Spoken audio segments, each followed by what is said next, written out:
Baik, Assalamualaikum warahmatullahi wabarakatuh. Baik, hari ini saya akan menjelaskan terkait dengan salah satu tokoh atau pendekatan di dalam eh, teori belajar. Hari ini kita akan belajar dari tokoh Tolman. Oke, nah dari tokoh Tolman sendiri ini salah satunya atau nama atau apa ya istilah yang digunakan dalam pendekatannya itu adalah purposive psychology. Nah, kenapa eh, ada kata-kata purposive ya? Nah, secara umum sebenarnya eh, Tolman ini juga bagian dari tokoh behaviorisme, tapi lebih mengarah ke neo-behaviorisme. Jadi, dua tokoh besar neo-behaviorisme itu ada Tolman dan juga Bandura. Nah, behaviorisme modern ya dianggap berbeda dari yang sebelumnya, yang klasik seperti misalnya Pavlov gitu ya. Nah, neo-behaviorisme ini itu terutama yang nanti teorinya Tolman itu dipengaruhi oleh perspektif kognitif ya, jadi proses berpikir dan juga Gestalt, yaitu perspektif yang memang baru mulai berkembang di zaman itu. Gestalt itu berhubungan dengan apa ya melihat segala sesuatu itu menjadi satu kesatuan gitu ya, satu kesatuan utuh. Oke. Nah, oke. Di Tolman sendiri nanti kita akan belajar empat konsep dasar gitu ya. Walaupun yang secara umum yang banyak digunakan tiga, satu, dua, tiga, yaitu goal directedness, cognitive map, latent learning. Nanti juga ada sedikit tambahan terkait dengan intervening variabel. Nah, Edward C. Tolman ini dia lahir 1886 ya. Nah, penelitian dari Tolman ini sendiri, nah sebenarnya dia adalah pionir atau ya penggagas utama, penggagas awal gitu ya terkait penelitian di bidang uh, learning theory and motivation gitu ya. Nah, teorinya dia yang diperkenalkan itu adalah purposive behaviorism gitu. Makanya disebutnya tadi purposive psychology. Nah, penekanannya sendiri di purposive behaviorism ini adalah pada peran kognitif atau peran cognition di dalam proses belajar gitu. Nah, ini jelas yang berbeda, jadi behaviorisme, tapi sudah memasukkan unsur kognitif, jadi hampir sama seperti Bandura nantinya ya. Nah, dia ini pernah menjadi Presiden EPA di tahun 1937 dan juga pernah mendapatkan EPA Award atas kontribusinya di bidang psikologi. Nah, Tolman ini sebenarnya salah satu tokoh sebenarnya dia masuk ke pendekatan atau kelompok behaviorisme, tapi dianggap membangkang karena pada akhirnya dia tidak eh, apa namanya dia tidak bertahan di konsep behaviorisme klasik, tapi dia ada pemikiran sendiri ya yang sebenarnya saat itu konsep behaviorisme sedang populer seperti itu.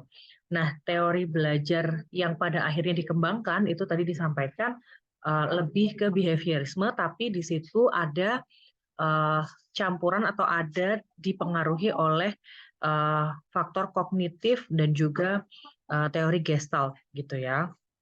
Nah, Tolman ini sangat dipengaruhi oleh Watson. Watson juga di bidang behaviorisme, ya dia seorang psikolog dari Amerika yang juga saat itu sedang populer membahas tentang kognitif gitu ya. Dan saat itu di zaman itu di Jerman sendiri juga sedang populer membahas Gestalt sehingga dua pendekatan ini juga berpengaruh terhadap nanti munculnya teori belajarnya dari si Tolman ini sendiri.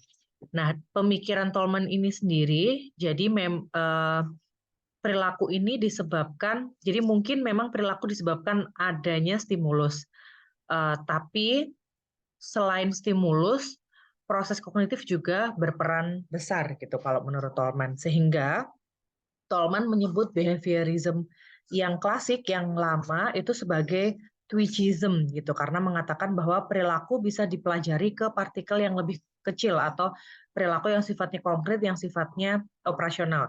Namun Tolman melihat bahwa perilaku itu sebagai sesuatu hal yang koheren gitu ya. Jadi keseluruhan gitu. Jadi sifatnya satu kesatuan itu tidak terpisah-pisah ke dalam partikel yang kecil. Nah, disinilah sebenarnya maksud Tolman Gestalt apa ya, ada pengaruhnya terhadap si teori purposive behaviorisme-nya Tolman. Oke, yang pertama kita akan membahas goal directedness. Nah, kalau teman-teman sebelumnya sudah pernah belajar tentang Pavlov, tentang Guthrie, ya itu adalah stimulus dan respon gitu ya. Jadi ada stimulus, kemudian ada respon. Tapi kalau Tolman ini lebih ke ada stimulus, kemudian ada stimulus lagi. Nah, maksudnya apa? Jadi contoh besarnya adalah misalnya stimulus yang pertama kita belajar bahwa ketika jam menunjukkan pukul 5 pagi, ini stimulus pertama, maka sarapan akan segera dihidangkan misalnya. Ini adalah stimulus yang kedua. Nah, dua stimulus ini, jadi menurut Tolman, kita belajar bahwa stimulus-stimulus yang berkelanjutan inilah nantinya yang akan membuat kita mempelajari, nanti ada istilahnya tanda atau sign-sign gitu ya. Nah, ada istilahnya perilaku molar. Nah, kita berperilaku karena ada tujuan, karena ada goal-nya gitu ya. Makanya goal directedness. Jadi kita diarahkan oleh tujuan gitu. Kita berperilaku karena ada tujuan, bukan sekedar stimulus respon. Gitu ya. Kalau stimulus respon kan kesannya kita bertindak karena nunggu stimulus dulu. Jadi responnya kita itu nunggu stimulus dulu gitu ya. Kesannya kayak pasif. Tapi di sini adalah kita berperilaku karena ada tujuannya. Nah, perilaku tidak hanya ditentukan oleh stimulus dan respon, tapi ada proses kognitif yang terlibat untuk memaknai si stimulusnya ini. Itu. Makanya goal directedness atau purposive behavior atau perilaku tujuan ini adalah pola perilaku utuh yang mempunyai suatu maksud tertentu yang akan hilang jika dipelajari dari sudut pandang parsial atau elemen-elemen individualistik, sehingga makanya disampaikannya pola perilaku utuh gitu ya, yang nanti apa namanya, apa yang kita lakukan itu perilaku kita menampilkan perilaku itu berdasarkan tujuan tertentu yang sebenarnya melibatkan proses kognitif, di mana kita sebagai manusia dengan proses berpikir, dengan proses kognitifnya kita akan memaknai si stimulus tersebut gitu, menggunakan proses kognitif. Nah, kemudian kalau di key konsepnya Tolman itu reinforcement not essential for learning. Jadi beda sama yang klasik. Jadi istilahnya dia tidak harus ada reinforcement. Jadi reinforcement itu nggak penting di proses belajar gitu ya. Jadi reinforcement itu nggak penting, bukan hal yang utama maksudnya, bukan hal yang utama, bukan hal yang penting yang utama dalam proses belajar. Walaupun pada akhirnya reinforcement itu sifatnya menyediakan atau menghasilkan insentif untuk dia pada akhirnya berperilaku atau bertindak gitu ya, atau ada performance istilahnya. Misalnya di sini, di maze ini misalnya ada tikus. Nah, contohnya misalnya di sini. Nah, tikus ini pada akhirnya dia memiliki pengetahuan tentang lewat mana, melalui jalan yang mana di maze ini, yang ini nanti walaupun nggak perlu ada reinforcement, nggak perlu ada reward dan lain sebagainya, dia tetap bisa ada proses belajar melalui maze-maze ini, caranya di mana pada akhirnya membuat dia bisa sampai ke tujuan di akhir gitu. Jadi nggak perlu ada reinforcement atau sesuatu hal yang sifatnya insentif untuk menguatkan perilakunya, dia pun tetap bisa belajar sampai dengan akhir sesuai dengan tujuannya gitu. Nah, prinsip belajar Tolman sendiri secara umum, jadi misalnya yang pertama, belajar tidak butuh motivasi, karena motivasi sifatnya adalah empathizer atau penekanan gitu, emphasizer gitu ya, empathizer. Jadi sifatnya adalah penekanannya aja, sesuatu hal yang membuat kita pada akhirnya, oh oke, harus melakukan ini gitu. Nah, kemudian yang kedua, belajar karena itu ada di sana, artinya proses interaksi yang berkesinambungan dengan lingkungan. Jadi proses belajar itu sangat penting, misalnya kita belajar hal-hal yang ada di sekitar kita, dari lingkungan dan lain sebagainya gitu ya. Kemudian ada sign learning theory. Nah, belajar ini adalah dengan cara kita mengeksplorasi lingkungan. Jadi tanda-tanda apa saja sehingga kita bisa memaknai tanda-tanda tersebut. Kemudian belajar dengan hafalan ini disampaikan sebenarnya akan sia-sia karena kita tidak belajar memaknai tanda. Jadi dibandingkan dengan hafalan sebenarnya akan lebih efektif kalau menurut Tolman itu adalah kita memahami tanda-tanda yang ada di lingkungan kita yang kemudian kita beri makna terhadap tanda-tanda tersebut. Nah, atau di sini disampaikan misalnya kalau kamu ke kiri, kamu akan menemukan tanda. Kalau kamu ke kanan, kamu juga akan menemukan tanda hingga pada akhirnya kamu bisa memaknai tanda-tanda tersebut. Gitu. Yang kemudian yang keenam ada cognitive map. Nah, ya istilahnya kita belajar dengan cara melihat apa yang ada di lingkungan, kemudian kita memahami ada tanda-tanda tertentu, sign-sign tertentu, ya, yang berasal dari lingkungan, yang kemudian setelah mendapatkan tanda-tanda atau sign-sign tersebut, kita akan belajar untuk memaknai sign-sign yang ada. Nah, ini nanti akan membentuk cognitive map. Oke, kita langsung masuk ke cognitive map di konsep yang kedua. Nah, jadi unsur yang pertama itu adalah ekspektasi. Jadi konfirmasi versus penguatan atau reinforcement bahasanya. Kalau di Tolman lebih banyak menggunakan bahasa konfirmasi sebenarnya. Nah, ekspektasi itu adalah perkiraan tentang apa yang akan muncul atau hipotesis bahasanya. Sebenarnya kayak asumsinya kita. Jadi kita punya ekspektasi, perkiraan, oh kira-kira apa yang akan muncul, bahwa kita punya asumsi bahwa oh oke, kalau misalnya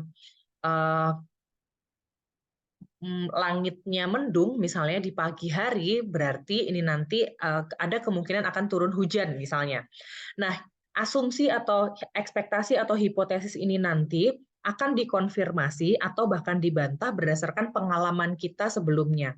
Gitu. Jadi pengalaman tidak selalu pengalaman spesifik yang memiliki dampak secara langsung. Intinya kita sudah pernah ada pengalaman, misalnya sudah ada pengalaman bahwa sebelumnya kalau pagi mendung bahwa kemungkinan selanjutnya adalah hujan gitu. Jadi itu adalah berasal dari pengalaman kita. Sehingga hipotesis kita terkonfirmasi dan hal tersebut akan membuat hipotesis yang terkonfirmasi tersebut akan kita pertahankan. Nah, disitulah kita ada proses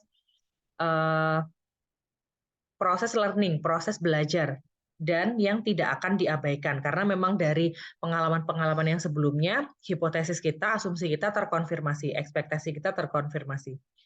Apabila ekspektasi ini dipertahankan dan berkembang, ya pada akhirnya akan berkembang means and readiness, atau istilahnya keyakinan gitu. Kita punya keyakinan gitu karena ekspektasi kita dipertahankan berdasarkan ya konfirmasi tadi gitu ya. Di situ ada proses belajar yang akan muncul rasa percaya atau belief bahwa jika ia bertindak dengan suatu cara tertentu, misalnya stimulusnya, maka hasil tertentu akan diperoleh.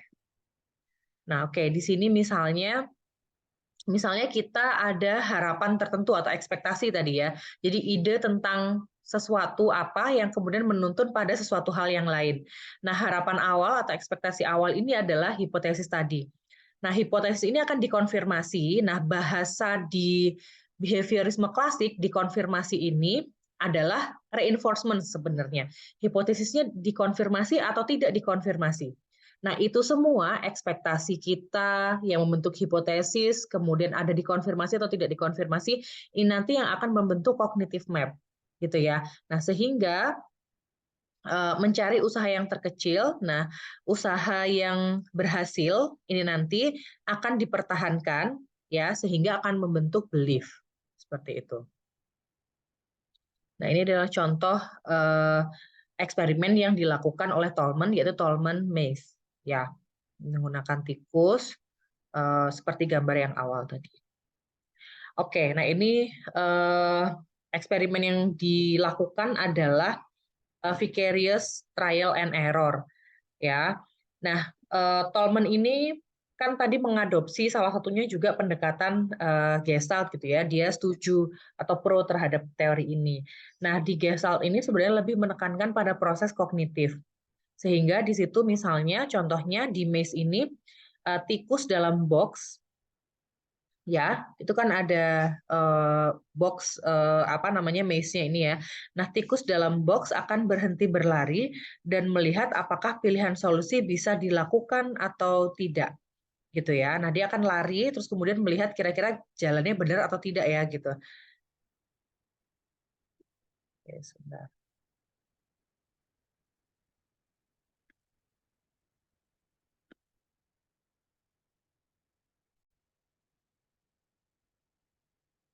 Oke, baik, izin melanjutkan.